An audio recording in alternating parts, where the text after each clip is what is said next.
네, 안녕하세요. 이번에는 의문 해결 전개에 대해서 공부해 보도록 하겠습니다. 의문 해결 전개가 뭐냐 했을 때는 글 처음에 의문을 제시하는 문장들이 있습니다. 그런 식으로 제시하는 시작하는 단락이 있는데 왜 그럴까? 이렇게 의문을 제시했으면은 거기에 해당하는 구체적인 그런 해결 방안들을 전개하겠죠. 그러니까 이러한 의문을 제시하는 거는 이러한 해결 방안을 전개하기 위한 일종의 화두라든지 그런 거가 되겠죠. 그냥 의문만 제시하고 끝나는 글이 있을 수도 있는데 우리가 준비하는 시험에서는 그렇게 의문만 제시하고 끝나는 글을 제시하기보다는 의문을 제시했으면 이러한 구체적 해결 방안을 알아보는 그런 글이 제시가 되기 그렇게 당연하죠. 예. 그럼 의문을 표시했으면은 거기에 대해서 어떤 답이라든지 구체적 해결 방안 이런 것들을 제시하게 됩니다. 그러면 이게 글쓴이가 하고 싶은 그런 말이 됩니다. 그러면 그거를 빠르게 찾는 게 중요한 거를 중요하게 보는 그런 독해가 되겠죠. 그럼 의문에 해당하는 거를 파악하는 것이 우선이 되고 그런 의문을 통해서 답을 찾고자 하는 그런 식의 독해를 해야 되는 것입니다. 예를 통해서 한번 살펴봅시다. 좋은 그림책이 뭐냐 했을 때 이런 질문이죠. 좋은 그림책은 뭐냐? 그럼 글쓴이는 이제 좋은 그림책은 이런 거다. 이렇게 설명을 해주겠죠. 그럼 글을 보면은 이러한 그림책이 있고 이러한 그림책이 있고 이러한 면밀한 고려가 있는 게 있고 이런 식으로 1, 3이 병렬적인 거죠. 병렬적으로 이렇게 나열이 되어 있습니다. 여기서 보면 그렇죠. 1, 3이 병렬적으로 나열이 되어 있습니다. 그리고 끊어질 듯 이런 것들은 이제 아주 구체적인 설명이 되죠. 아주 구체적인 설명에 대해서는 그러니까 이해의 정도를 우리가 구체적 이해가 있고 추상적 이해가 있는데 앞서 말했듯이 추상적 이해를 하면 됩니다. 추상적 이해를 하면은 이런 게 이런 좋은 그림책에 나오는 그림들이구나. 여기 앞에서 말한 이런 좋은 그림책에 나오는 그림들은 이렇구나. 이런 거는 좋은 그림이다. 이렇게 생각할 수가 있죠. 근데 이제 명시적으로 이렇게 물음표 이런 걸 사용해서 질문을 던지는 글이 아니더라도 암묵적으로 문제를 제기하고 해결안을 제시하는 경우가 있습니다. 이 예를 통해서 살펴보면은 이제 산업의 변화라는 게 일어나는데 이제 기술 변화 이외에도 수요의 측면에서도 원인을 찾을 수가 있대요. 그러니까 사람들 수요가 계속 변화를 하는 거죠. 그럼 수요 변화에 의해서 수많은 새로운 산업이 나타나고 있다. 그러면은 여기서 의문을 던질 수 있는 거는 뭐가 될까요?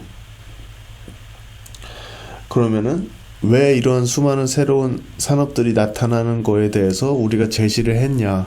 이런 게 또 다른 의문일 수 있는 거죠. 그러면은 왜 이렇게 새로운 산업이 나타나는 거를 얘기했을까? 거기에 대해서 답을 찾아야겠다 했을 때는 이런 새로운 산업들이 나타나는데 이렇게 중요하게 인식되고 그래서 이제 산업을 정의하거나 분류할 때는 신축적이고 실질적인 접근 방식을 사용해야 된다. 왜냐하면은 이제 앞으로는 이렇게 계속 새로운 게 나타나고 오래된 산업이 사라지는 현상이 나타날 거기 때문이다. 그래서 유연하고 전략적으로 해야 된다. 유연하고 전략적으로 해야 된다는 게 글쓴이가 하고 싶은 말이고, 그러니까 새로운 산업이 나타나고 있다라는 말을 왜 했을까 했을 때는 여기서 유연하고 전략적인 관점에서 접근해야 한다라는 거를 얘기하기 위해서죠. 그러니까 수많은 새로운 산업이 나타나고 있다. 그러면은 뭘 어떻게 해야 될까? 이렇게 유연하고 전략적인 정의나 분류가 필요하구나 라는 거를 우리가 빨리 파악할 수 있으면 됩니다. 그럼 독해 연습을 풀어보겠습니다. 글쓴이의 생각은 질문에 대한 답이 됩니다. 질문에 대한 답이 글쓴이의 생각이고 그래서 말하는 뭐 중요한 그런 내용이 되겠죠. 왜 이런 경향성을 보이냐? 몰라서 그러냐? 알면서도 무능해서 그러냐? 의도적으로 그러냐? 이렇게 질문을 던지고 있죠. 왜 경향성을 보이는지에 대한 답을 우리가 찾을 수 있어야 합니다.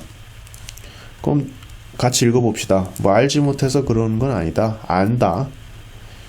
그럼 안다에 대한 내용이 쭉 나오고 따라서 알지 못해서 그러는 건 아니다. 그렇다면은 뭐 다른 이유가 있나 했을 때는 뭐 일종의 역사적 전통이다. 그러니까 그래서 이런 언론의 임무가 이런 거라고 생각하는 사람들이 알면서도 그렇게 유지할 수도 있다. 하지만 또 다른 설명도 가능하다.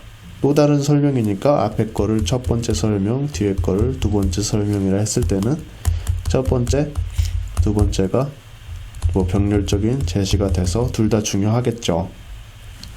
전략적으로 경향성을 추구한다. 왜냐면은 독자층을 유지하려면은 뭐 이런 성향을 좋아하는 독자층은 우리 신문을 보게 하려면은 그런 경향성을 유지해야 되겠죠.